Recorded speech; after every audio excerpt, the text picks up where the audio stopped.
한때 편의점은 가장 쉬운 창업처럼 보였습니다. 24시간 불이 켜져 있고 손님이 들어오고 물건을 사고 돈이 들어오는 구조. 특별한 기술이 필요하지 않고 요리를 잘 못해도 되고 업종 경험이 없어도 됩니다. 프랜차이즈 본사에서 다 알려준다고 합니다. 진열 방식, 발주 방법, 운영 노하우. 초보자도 할 수 있는 장사처럼 보였습니다. 그래서 많은 분들이 선택했습니다. 퇴직금을 갖고 나온 50대 가장, 다른 창업이 두려운 분들, 안정적인 수입을 원하는 분들. 편의점은 그 모든 분들에게 현실적인 선택지처럼 보였습니다. 전국 어디서나 편의점이 잘 돌아가는 걸 눈으로 보면서 나도 할 수 있겠다는 생각이 들었을 겁니다. 그런데 지금 전국 편의점 점주들 사이에서 이런 이야기가 나오고 있습니다. 알바비보다 못 번다. 하루 종일 계산대를 지키고 새벽에 물류를 정리하고 주말도 없이 가게를 열면서 정작 통장에 남는 돈이 최저임금을 받는 아르바이트생보다 적다는 이야기. 이게 일부 특수한 경우가 아니라 상당히 많은 점주들이 공감하는 현실이라는 점이 충격적입니다. 왜 편의점 사장들은 점점 힘들다고 말할까요? 왜 하루 종일 일해도 돈이 안 남는 걸까요? 편의점은 정말 안정적인 창업일까요? 오늘은 이 질문들에 정직하게 답해드리겠습니다. 특정 브랜드를 비판하거나 자영업자를 조롱하려는 게 아닙니다. 많은 분들이 뛰어들고 많은 분들이 힘들어하는 편의점 창업의 구조적 현실을 들여다보겠습니다. 매출과 실제 수익은 다릅니다. 그 차이가 어디서 오는지를 이해해야 올바른 선택을 할 수 있습니다. 먼저 편의점 창업 열풍이 어떻게 시작됐는지를 이야기해야 합니다. 여러분 동네에도 편의점 많지 않습니까? 한 블록에 2개, 3개. 골목마다 편의점 간판이 보입니다. 이 많은 편의점이 어떻게 생겨났을까요? 편의점의 역사는 1989년 서울 올림픽 이후로 거슬러 올라갑니다. 처음 편의점이 들어왔을 때는 생소한 개념이었습니다. 24시간 문을 여는 소매점이라는 것 자체가 새로웠습니다. 하지만 빠르게 자리를 잡았습니다. 편리하고 깨끗하고 밤에도 이용할 수 있다는 장점이 소비자들에게 통했습니다. 2000년대부터 편의점 수가 급격히 늘어났습니다. 그리고 이 성장의 배경에는 창업 수요가 있었습니다. 퇴직 후 갈 곳이 마땅치 않은 중장년층이 편의점 창업으로 눈을 돌리기 시작했습니다. 왜 편의점이었을까요? 이유가 있었습니다. 프랜차이즈라서 본사의 지원이 있다는 점, 특별한 기술이 필요 없다는 점, 의식주 관련 소비는 경기에 크게 영향받지 않는다는 점. 편의점은 안전해 보였습니다. 본사들도 공격적으로 가맹점을 늘렸습니다. 광고에서는 편의점 창업을 어렵지 않고 안정적인 사업처럼 보여줬습니다. 점주 교육 시스템, 발주 시스템까지 다 갖춰져 있으니 운영이 쉽다고 했습니다. 이런 분위기 속에서 편의점은 가장 현실적인 창업처럼 보였습니다. 그 결과 전국 편의점 수가 5만 개를 넘어섰습니다. 인구 대비 편의점 수로 보면 대한민국은 세계 최고 수준입니다. 어떤 통계에서는 일본보다도 편의점 밀도가 높다고 합니다. 이 숫자 자체가 이미 뭔가를 말해주고 있습니다. 편의점은 가장 현실적인 창업처럼 보였습니다. 하지만 그 현실이 실제로 어떤지는 시작하고 나서야 알게 되는 경우가 많습니다. 사람들이 편의점 창업을 선택한 이유들이 있었습니다. 첫째는 낮아 보이는 진입 장벽이었습니다. 치킨집이나 카페는 요리 기술이 필요합니다. 식당은 주방 경험이 있으면 유리합니다. 하지만 편의점은 특별한 기술 없이도 시작할 수 있었습니다. 계산하는 방법, 물건 정리하는 방법을 배우면 됩니다. 본사에서 교육해줍니다. 이 낮아 보이는 진입장벽이 많은 분들을 끌어들였습니다. 둘째는 프랜차이즈에 대한 신뢰였습니다. 이 이름들이 갖는 브랜드 파워가 있었습니다. 대기업 계열의 브랜드가 망할 리 없다는 생각, 이미 잘 검증된 시스템이 있을 것이라는 믿음. 프랜차이즈 계약이 일종의 안전망처럼 느껴졌습니다. 셋째는 꾸준한 소비 구조였습니다. 사람들이 매일 편의점에 가서 뭔가를 삽니다. 음료, 과자, 담배, 도시락. 경기가 나빠도 이런 생활 필수품 소비는 크게 줄지 않습니다. 이 꾸준한 소비가 안정적인 매출을 보장해 줄 것이라는 기대가 있었습니다. 넷째는 은퇴 후 생계형 창업이었습니다. 50대에 직장을 나왔을 때 새로운 직장을 구하기가 어렵습니다. 퇴직금이 있고 무언가를 해야 하는 상황. 편의점이 그 선택지가 됐습니다. 가족과 함께 운영하면 인건비도 줄일 수 있을 것 같고 익숙한 동네에서 장사를 할 수 있을 것 같고 사람들은 편의점을 안전한 창업이라고 생각했습니다. 그렇다면 왜 현실은 달랐을까요? 7가지 이유를 하나씩 말씀드리겠습니다. 첫 번째는 편의점 과잉 출점 문제입니다. 편의점끼리 서로 손님을 뺏기 시작했습니다. 전국의 편의점이 5만 개가 넘는다고 했습니다. 이 숫자가 의미하는 건 어디서나 편의점이 있다는 겁니다. 그런데 단순히 많은 게 문제가 아닙니다. 같은 브랜드의 편의점이 가까운 거리에 여러 개 있는 경우가 문제입니다. 본사 입장에서는 더 많은 가맹점을 열수록 이익입니다. 가맹점이 늘면 상품 공급량이 늘어나고 브랜드 인지도가 높아지고 로열티 수입이 늘어납니다. 그래서 본사들은 공격적으로 가맹점을 늘렸습니다. 하지만 가맹점 입장에서는 다릅니다. 근처에 같은 브랜드 편의점이 생기면 손님을 나눠 가져야 합니다. 반경 200m 안에 같은 브랜드가 2개, 3개가 생기는 경우도 있었습니다. 이런 상황에서 각 가맹점의 매출이 줄어드는 건 당연합니다. 본사는 전체 가맹점의 매출 합계로 수익을 냅니다. 하지만 개별 점주는 자기 가게의 매출만으로 생활해야 합니다. 본사의 유리한 과잉 출점이 개별 점주에게는 독이 됩니다. 두 번째는 낮은 마진 구조입니다. 많이 팔아도 생각보다 남는 돈은 적습니다. 편의점에서 파는 물건들의 마진이 얼마나 될까요? 이것을 알면 편의점 수익 구조가 보입니다. 담배는 편의점 매출의 상당 부분을 차지합니다. 많은 손님들이 담배를 사러 편의점에 옵니다. 그런데 담배의 마진율은 극도로 낮습니다. 담배 한 갑에서 점주가 실제로 남기는 마진이 매우 적습니다. 담배를 많이 팔아도 남는 돈이 적습니다. 행사 상품 구조도 있습니다. 소비자에게는 좋은 혜택이지만 이 행사 비용이 어디서 나올까요? 일부는 제조사에서, 일부는 본사에서, 일부는 점주가 부담하는 구조입니다. 행사로 손님이 많이 오더라도 행사 비용을 부담한 만큼 마진이 줄어듭니다. 전체적으로 편의점의 마진율은 생각보다 낮습니다. 매출이 많아 보여도 그 매출에서 남는 이익이 얼마 안 되는 구조입니다.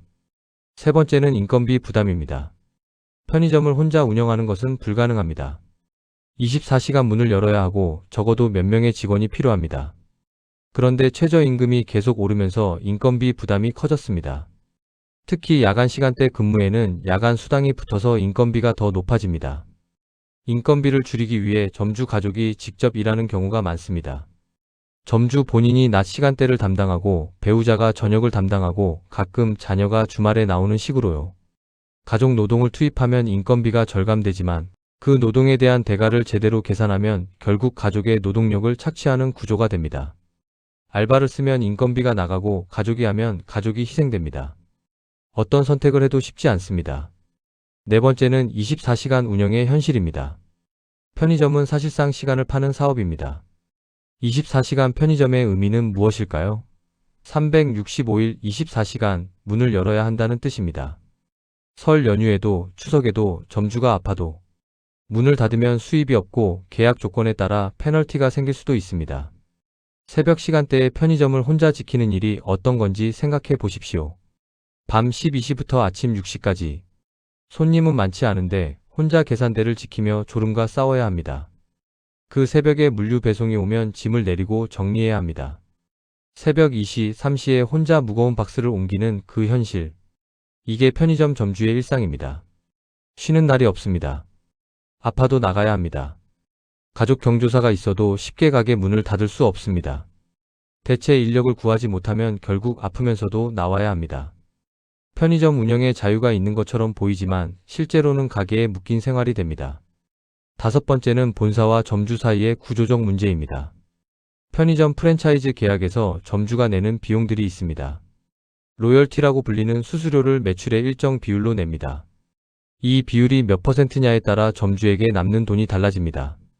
폐기 문제도 있습니다. 편의점에는 유통기한이 있는 상품들이 많습니다. 도시락, 샌드위치, 음료. 유통기한이 지나면 팔 수 없고 버려야 합니다.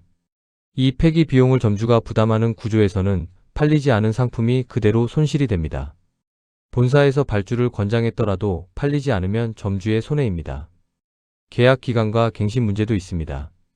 계약이 끝날 때 갱신이 안 되면 그동안 투자한 인테리어 비용과 초기 투자금이 묶일 수 있습니다. 계약 구조 안에서 점주가 불리한 경우가 있고 이를 충분히 이해하지 못하고 시작하는 경우가 많습니다. 여섯 번째는 온라인 소비와 배달 문화의 변화입니다. 편의점이 강했던 이유 중 하나가 즉각적인 접근성이었습니다.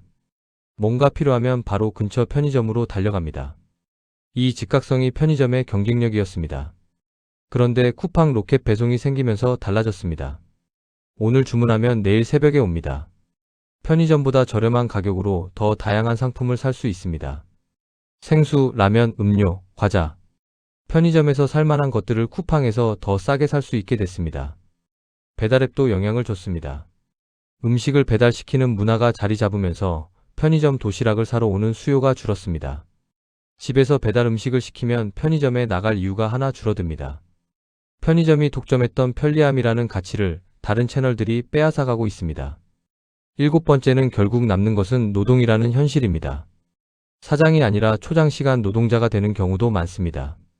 이것이 편의점 창업의 가장 냉혹한 현실입니다. 창업을 하면 사장이 됩니다.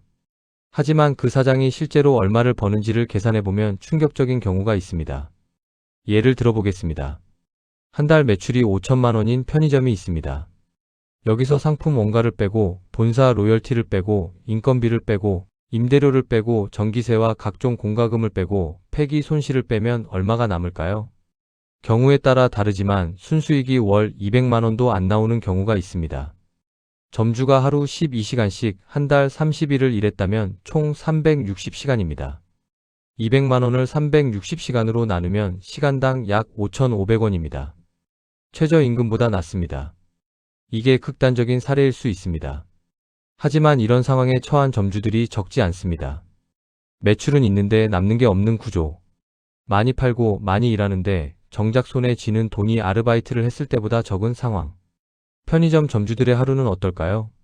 편의점은 생각보다 훨씬 고된 사업입니다. 아침 6시. 야간 직원이 퇴근하고 점주가 나옵니다. 야간에 배송된 물건들을 정리해야 합니다. 무거운 박스들을 옮기고 진열대를 채우고 유통기한을 확인하고 지난 것들은 정리합니다. 이것만 해도 한두 시간이 걸립니다. 낮 시간에는 계산대를 지킵니다. 손님이 들어오고 나가는 동안 쉬지 않고 서 있어야 합니다. 점심시간에는 직장인들이 도시락을 사러 몰립니다. 이 바쁜 시간에도 혼자 감당해야 하는 경우가 있습니다. 오후에는 또 물건 정리가 있습니다. 발주를 넣어야 하고 재고를 확인해야 하고 청소도 해야 합니다. 편의점이 작아 보여도 관리해야 할 것들이 끝이 없습니다. 저녁에는 직원에게 인수인계를 하고 집에 갑니다. 하지만 야간 직원이 갑자기 못 나오면 다시 나와야 합니다. 이런 일이 한 번씩 생깁니다. 그렇게 하루하루를 보내면서 한 달이 지나고 통장을 봤을 때 남아있는 돈이 생각보다 적다는 걸 느끼게 됩니다. 그 순간에 허탈함을 경험한 점주분들이 많습니다. 그런데 왜 편의점은 계속 늘어나고 있을까요? 갈 곳이 없는 사람들이 창업시장으로 몰립니다. 편의점의 현실이 이렇게 어렵다는 것이 알려지고 있음에도 여전히 편의점 창업을 선택하는 분들이 있습니다. 왜일까요? 선택지가 없어서입니다.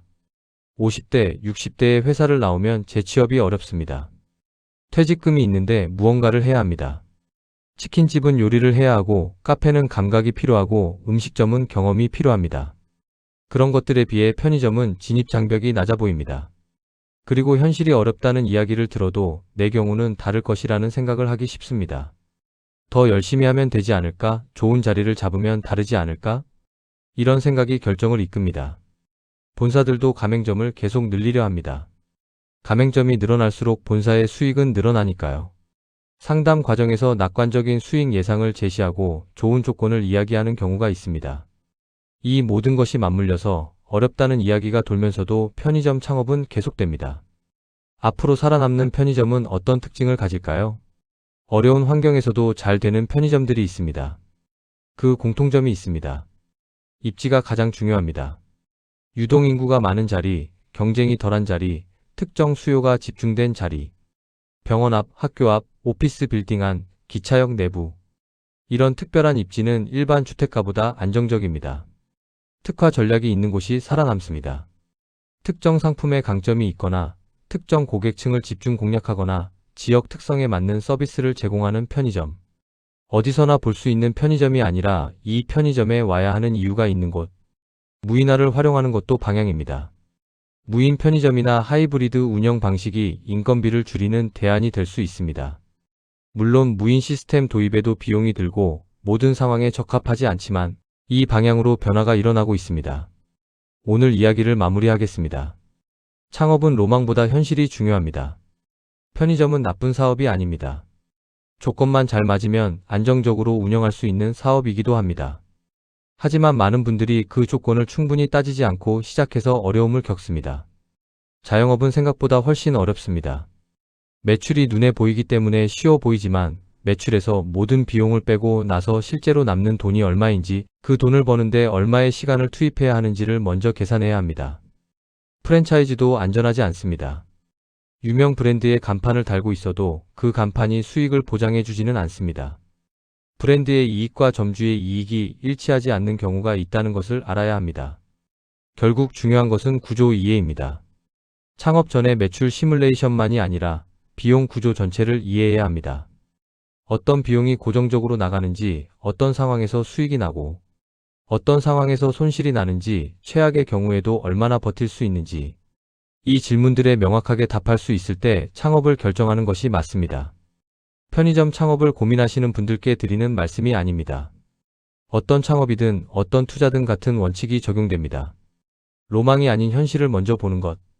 그것이 자영업에서 살아남는 첫 번째 조건입니다.